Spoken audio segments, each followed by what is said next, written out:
ആത്മഹത്യ മനുഷ്യരിൽ മാത്രം കാണുന്ന ഒരു പ്രതിഭാസമാണ്. ഉയർന്നു ചിന്തിക്കാനും കുടുസായി ചിന്തിക്കാനും മനുഷ്യന് കഴിയും. ആത്മഹത്യ ചെയ്യുന്നവരിൽ സ്ത്രീ പുരുഷ വ്യത്യാസമില്ല, പ്രായഭേദമില്ല, സംസ്കാര ഭാഷാ വ്യത്യാസമില്ല. കാരണങ്ങൾ പലതാണ്. സാമ്പത്തികമോ ആരോഗ്യപരമോ കുടുംബപരമോ മാനസികപരമോ ആകാം. ഏതായാലും ആത്മഹത്യ ചെയ്യുന്നവർ ഒറ്റപ്പെട്ട അവസ്ഥയിലാണ്. തക്ക സമയത്ത് അവർക്ക് ഒരു ഗൈഡൻസ് കിട്ടിയിരുന്നെങ്കിൽ വലിയ ശതമാനം ആത്മഹത്യകൾ ഒഴിവാക്കാനാകും. ഈയിടെ അനവധി ആത്മഹത്യകൾ നാം കണ്ടു. അങ്കമാലിയിൽ സീനിയറായ ഒരു ഡോക്ടർ ഗാസ്ട്രോ എൻട്രോളജിസ്റ്റ് ആത്മഹത്യ ചെയ്തു. കാരണം തനിക്ക് പണ്ടത്തെ പോലെ ഇനി സർജറി ചെയ്യാനാകില്ല എന്ന ചിന്തയാണ്. എത്ര ബാലിശമാണ് ആ ചിന്താഗതി! എല്ലാ ഡോക്ടർമാരും വാർദ്ധക്യത്തിൽ തൊഴിൽ നിന്ന് മാറി നിൽക്കും. അത് ഈ ഡോക്ടർക്ക് അറിയാവുന്നതല്ലേ. ഇപ്പോൾ ഇതാ അബുദാബിയിൽ നിന്നും ഒരു ദന്ത ഡോക്ടർ മരണപ്പെട്ടതായി കാണുന്നു. മഞ്ചേരിയിലും ഒരു ഡോക്ടർ കഴിഞ്ഞ ദിവസം ആത്മഹത്യ ചെയ്തു. ഭർത്താക്കന്മാരുടെ ക്രൂരതകളിൽപ്പെട്ട് ചിലരും ഈയിടെ ആത്മഹത്യ ചെയ്ത് നാം വായിച്ചു.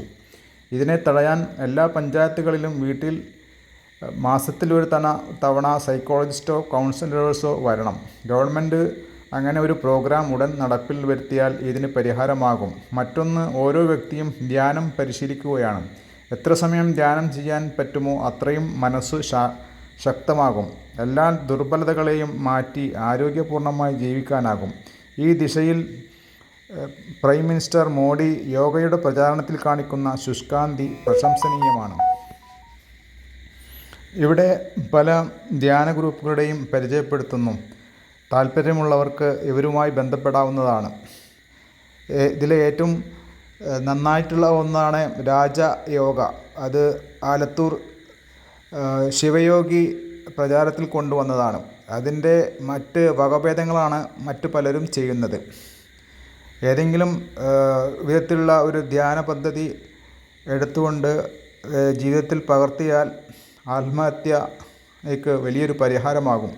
ഒപ്പം ഗവൺമെൻറ് സൈക്കോളജിസ്റ്റുകളെ വീടുകളിൽ സന്ദർശിക്കുന്ന ഒരു പദ്ധതി കൂടി കൊണ്ടുവന്നാൽ മാനസികാരോഗ്യം വളരെ ഉയർന്ന ലെവലിലായിരിക്കുകയും ആത്മഹത്യാ നിരക്ക് തീരെ കുറയ്ക്കുകയും ചെയ്യാവുന്നതാണ്.